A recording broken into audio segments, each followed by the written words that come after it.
Hi friends, ഇനി ഞാൻ നിങ്ങളായിട്ട് ഷെയർ ചെയ്യുന്നത് നമുക്ക് വൈകുന്നേരം ചായയുടെ കൂടെയൊക്കെ കഴിക്കാൻ വേണ്ടി ഉണ്ടാക്കാൻ പറ്റുന്ന നല്ല സോഫ്റ്റ് ആയിട്ടുള്ള അതുപോലെ നല്ല ടേസ്റ്റി ആയിട്ടുള്ള ഒരു ഡേറ്റ് സ്പ്രെഡിൻ്റെ റെസിപ്പിയാണ്. നല്ല എളുപ്പത്തിൽ ഉണ്ടാക്കാൻ പറ്റും. അപ്പോൾ ഇതെങ്ങനെ ചെയ്യുന്നത് നോക്കിയാലോ. ആദ്യം തന്നെ ഒരു ബൗളിലേക്ക് ഞാൻ ചെറിയ ചൂടുള്ള പാൽ ഒരു കപ്പ് ഒഴിക്കുന്നുണ്ട്. സാധാരണ പാൽ തന്നെ, തിളപ്പിക്കേണ്ട ആവശ്യമില്ല, ചെറുതായിട്ടൊന്ന് ചൂടാക്കിയെടുത്താൽ മാത്രം മതി. ഇനി ഇതിലേക്ക് 1 ടേബിൾ സ്പൂൺ ഈസ്റ്റാണ് ചേർക്കുന്നത്. ഇൻസ്റ്റൻറ്റ് ഈസ്റ്റാണ് ഞാൻ ചേർത്തിട്ടില്ല കേട്ടോ. സാധാരണ ഈസ്റ്റ് ആണെങ്കിൽ നിങ്ങൾ ആദ്യം ഒന്ന് പൊങ്ങാനായിട്ട് വെച്ചതിന് ശേഷം മാത്രം ചേർക്കുക. ഇനി ഇതിലേക്ക് ഒരു 1/4 കപ്പ് പഞ്ചസാരയും കൂടെ ചേർക്കുന്നുണ്ട്. പഞ്ചസാര പൊടിക്കാത്ത പഞ്ചസാര തന്നെയാണ്. ഇനി ഇതിലേക്ക് ഒരു നുള്ളു ഉപ്പും കൂടെ ചേർത്ത് കൊടുക്കുക. മധുരം ഒന്ന് ബാലൻസ് ചെയ്യാൻ വേണ്ടി മാത്രം ഉപ്പ് ഇട്ടാ. ഇനി ഇതിലേക്ക് ഒരു 2 ടേബിൾ സ്പൂൺ ഓയിലാണ് ചേർക്കുന്നത്. വെളിച്ചെണ്ണ അല്ലാത്ത ഏത് ഓയിലും നിങ്ങൾക്ക് ചേർത്ത് കൊടുക്കാം. ഓയിലിന് പകരം ബട്ടർ ചേർക്കുകയാണെങ്കിലും നല്ലത് തന്നെയാണ് കേട്ടോ. അപ്പോൾ ബട്ടർ ചേർക്കേണ്ടെന്നുള്ളവരാണെങ്കിൽ ഇതേപോലെ ഓയിൽ ചേർത്താൽ മതി. ഇനി ഇതിലേക്ക് 2.5 കപ്പ് മൈദയാണ് ചേർത്ത് കൊടുക്കുന്നത്. ആദ്യം 2 കപ്പ് ചേർത്തിട്ട് നമുക്ക് ഒന്ന് മിക്സ് ചെയ്തിട്ട് ബാക്കിയുള്ള 1/2 കപ്പും കൂടെ ചേർത്തിട്ട് നല്ല പോലെ ഒന്ന് കുഴച്ചെടുക്കണം. അപ്പോൾ ഇതിന് മൈദക്ക് പകരം വേണമെങ്കിൽ നിങ്ങൾക്ക് ആട്ടയിലും ഇത് ചെയ്യാൻ പറ്റും. മൈദയിൽ ചെയ്യുമ്പോഴാണ് കൂടുതൽ ടേസ്റ്റ്. അപ്പം മൈദ കഴിക്കാത്തവരുണ്ടെന്നുണ്ടെങ്കിൽ നിങ്ങൾക്ക് ഇത് ഗോതമ്പ് പൊടിയിലും ചെയ്യാം കേട്ടോ. ഗോതമ്പ് പൊടിയിലും ചെയ്യുമ്പോൾ നല്ലപോലെ നന്നായി വരുന്നുണ്ട്. പക്ഷെ മൈദൻ്റെ അത്രയും ഒരു ടേസ്റ്റ് നമുക്ക് കിട്ടണില്ല, അത്രയേ ഉള്ളൂ. അപ്പോൾ നിങ്ങൾക്ക് നിർബന്ധമാണെന്നുണ്ടെങ്കിൽ ഗോതമ്പ് പൊടിയിലും നിങ്ങൾക്ക് ഇത് ചെയ്യാം. അപ്പോൾ ബാക്കിയുള്ള 1/2 കപ്പ് മൈദയും കൂടെ ഞാനിതിൽ ചേർത്തിട്ടുണ്ട്. ഇനി എല്ലാം കൂടെ ഒന്ന് മിക്സ് ചെയ്തിട്ട് നമുക്ക് കൈ വെച്ചിട്ട് നല്ല പോലെ ഒന്ന് കുഴച്ചെടുക്കാം. അപ്പോൾ 1 കപ്പ് പാലിന് 2.5 കപ്പ് പൊടി മതി കേട്ടോ. കൂടിപ്പോയിട്ടുണ്ടെന്നുണ്ടെങ്കിൽ വെള്ളം കൂടിപ്പോവും. അപ്പോൾ ഇതൊരു കറക്റ്റായിട്ടുള്ള അളവാണ്. അപ്പോൾ നിങ്ങൾ ആ ഒരു അളവൊക്കെ വെച്ചിട്ട് തന്നെ കറക്റ്റ് ചെയ്യുകയാണെന്നുണ്ടെങ്കിൽ നിങ്ങൾക്ക് നല്ല പോലെ തന്നെ ഒരു സോഫ്റ്റ് ആയിട്ടുള്ള ബ്രെഡ് ഉണ്ടാക്കിയെടുക്കാൻ പറ്റും. ഇനി ഇത് കൈ വെച്ചിട്ട് നമ്മൾ നല്ല പോലെ ഒന്ന് കുഴച്ച് സോഫ്റ്റ് ആക്കി എടുക്കുക. അപ്പോൾ നല്ല പോലെ ഒന്ന് കുഴച്ചെടുക്കുമ്പോൾ എല്ലാ ഭാഗത്തും ഈസ്റ്റ് ഒക്കെ ആകുമ്പോൾ പെട്ടെന്ന് തന്നെ പൊങ്ങി വരും.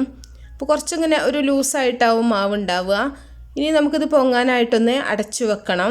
അപ്പോൾ ഓരോ ക്ലൈമറ്റിനനുസരിച്ചായിരിക്കും ടൈം ഇട്ട്, അതുകൊണ്ട് ടൈമൊന്നും ഞാൻ പറയുന്നില്ല.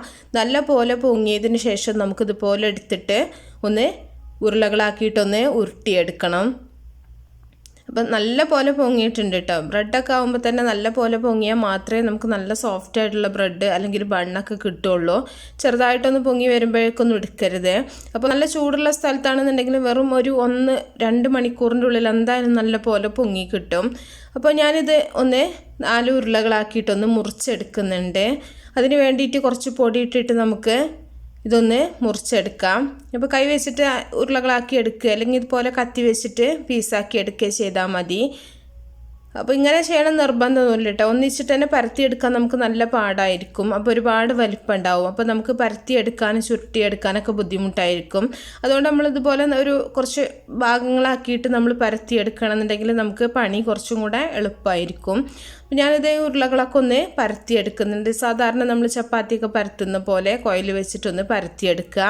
ഒരുപാട് കനം കുറച്ചിട്ട് പരത്തണ്ട കേട്ടോ. കുറച്ച് കട്ടിയോട് കൂടി തന്നെ നമ്മൾ പരത്തിയെടുക്കുന്നുണ്ട്. ഒരുപാട് വലുതാക്കേണ്ട ആവശ്യമില്ല, ചെറുതായിട്ടൊന്ന് പരത്തിയെടുക്കുക. ഈ ഒരു ഇതിൽ കാണുന്ന പോലെ തന്നെ നിങ്ങൾ ചെയ്താൽ മതി. ഒരുപാട് സമയമൊന്നും പരത്തേണ്ട ആവശ്യമില്ല. ഇതിൽ ഞാൻ ഈന്തപ്പഴം ഒന്ന് കുരു കളഞ്ഞിട്ട് അതാണ് ഇട്ടിട്ടുള്ളത്. അപ്പോൾ ഇതിന് പകരം നിങ്ങൾക്ക് ചോക്ലേറ്റ് ചേർക്കാം, അല്ലെങ്കിൽ നട്ട്സ് എന്തെങ്കിലും വേണമെങ്കിൽ ചേർക്കാം. എന്ത് ഫില്ലിങ്ങും നിങ്ങളുടെ ഇഷ്ടത്തിനനുസരിച്ചിട്ട് നിങ്ങൾക്ക് വെച്ച് കൊടുക്കാം. ഇനി ഇതിൻ്റെ ഒരു പകുതി ഭാഗം നമ്മളൊന്ന് ചുരുട്ടിയെടുത്തിട്ടുണ്ട്. ഇനി ആ ഒരു ബാക്കിയുള്ള ഭാഗം നമ്മളൊരു കത്തി വെച്ചിട്ട് ഇതുപോലെ ഒന്ന് കട്ട് ചെയ്ത് കൊടുക്കുക. അപ്പോൾ ചെറുതായിട്ട് കട്ട് ചെയ്യണമെന്നുണ്ടെങ്കിൽ കുറച്ചും കൂടെ നല്ല ഭംഗിയിൽ കിട്ടും കേട്ടോ. അപ്പോൾ നല്ല നൂല് പോലെ കട്ട് ചെയ്യാൻ പറ്റുന്നുണ്ട് എന്നുണ്ടെങ്കിൽ അതുപോലെ ചെയ്താൽ കുറച്ചും കൂടെ നല്ല ഭംഗിയായിട്ട് തന്നെ ഈ ഒരു ബ്രെഡ് ഉണ്ടാക്കിയെടുക്കുന്ന സമയത്ത് നിങ്ങൾക്ക് കിട്ടും. എന്നിട്ട് നമ്മൾ ബാക്കിയുള്ള ഭാഗം കൂടെ നല്ല പോലെ ഒന്ന് ചുരുട്ടിയിട്ടൊന്ന് പ്രസ് ചെയ്ത് കൊടുക്കുക.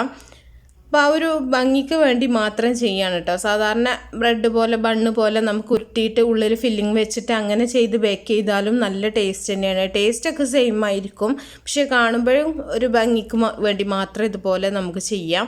ഇനി അത് നമുക്കൊരു ബേക്ക് ചെയ്യാനുള്ള ഒരു ടിന്നിൽ ഇതുപോലെ വെച്ച് കൊടുക്കുക. ബേക്ക് ചെയ്യുന്ന ടിന്നിൽ കുറച്ചൊന്ന് ഓയിലൊന്ന് തടവി കൊടുത്താൽ മതി കേട്ടോ. നമ്മൾ കേക്ക് ബേക്ക് ചെയ്യുന്ന പോലെ പൊടിയൊന്നും ഇട്ടിട്ട് ഗ്രീസ് ചെയ്യേണ്ട ആവശ്യമൊന്നുമില്ല.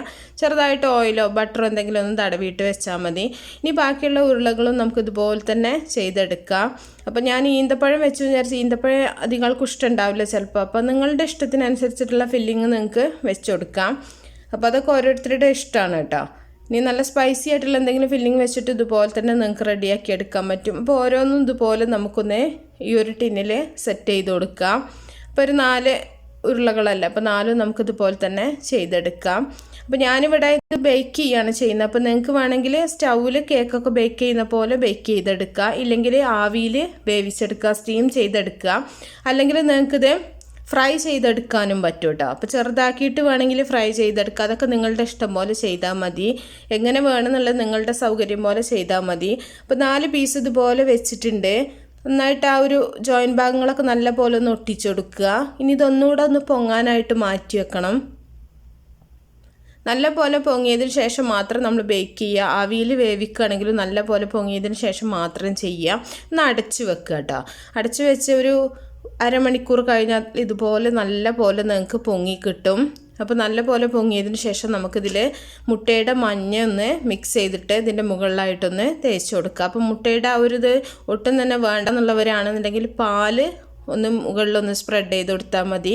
നമ്മുടെ ബണ്ണിനൊക്കെ ആ ഒരു മുകൾ ഭാഗത്തൊരു ബ്രൗൺ കളർ കിട്ടാൻ വേണ്ടിയിട്ട് മാത്രം ചെയ്യുന്നതാണ്.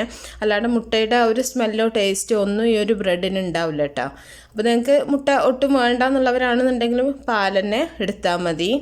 അപ്പോൾ ഞാൻ കുറച്ചും കൂടെ ആ ഒരു യെല്ലോ കളർ കിട്ടാൻ വേണ്ടിയിട്ട്, നല്ലൊരു കളർ കിട്ടാൻ വേണ്ടിയിട്ട് ഞാൻ മുട്ടയുടെ മഞ്ഞയാണ് ഇപ്പോൾ ഇവിടെ സ്പ്രെഡ് ചെയ്യുന്നത്.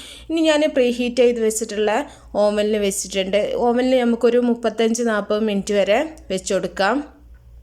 അപ്പോൾ 180 ഡിഗ്രിയിൽ ഞാനൊരു 35 മിനിറ്റാണ് വെച്ചിട്ടുണ്ടായിരുന്നത്. അപ്പോഴേക്കും തന്നെ കറക്റ്റായിട്ട് വെന്ത് കിട്ടിയിട്ടുണ്ടായിരുന്നു.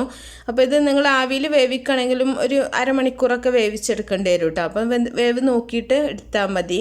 ഈ ഫ്രൈ ചെയ്യുകയാണെന്നുണ്ടെങ്കിലും ചെറുതായിട്ട് ഇതുപോലെ ചുരുട്ടിയിട്ട് അങ്ങനെ ഫ്രൈ ചെയ്തെടുക്കാം. അപ്പോൾ അതൊക്കെ നിങ്ങളുടെ ഇഷ്ടം പോലെ ചെയ്യുക. അപ്പോൾ നമ്മുടെ ബണ്ണ് ഇവിടെ റെഡി ആയിട്ടുണ്ട്. നല്ല സോഫ്റ്റ് ആയിട്ടുള്ള നല്ലൊരു ബ്രെഡാണ് കേട്ടോ. അപ്പോൾ നല്ല നിങ്ങൾക്ക് കാണുന്നുണ്ടാവും, നല്ല പഞ്ഞി പോലെ ആണ്. ഉള്ളിൽ നമ്മുടെ ആ ഒരു ഈന്തപ്പഴത്തിൻ്റെ ആ ഒരു ഇതൊക്കെ ഉണ്ട്. അതുകൊണ്ട് തന്നെ നല്ല ടേസ്റ്റും ഉണ്ടാവും കഴിക്കാനൊക്കെ ആയിട്ട്. അപ്പോൾ എല്ലാവരും ഉണ്ടാക്കി നോക്കുക. ഇഷ്ടപ്പെട്ടാൽ തീർച്ചയായിട്ടും നിങ്ങൾ ലൈക്ക് ചെയ്യാൻ മറക്കരുത്, അതുപോലെ ഷെയർ ആക്കാനും മറക്കരുത്. അപ്പോൾ നല്ല നല്ല റെസിപ്പികളൊക്കെ ആയിട്ട് നമുക്ക് അടുത്തൊരു വീഡിയോയിൽ കാണാം. ഓക്കേ.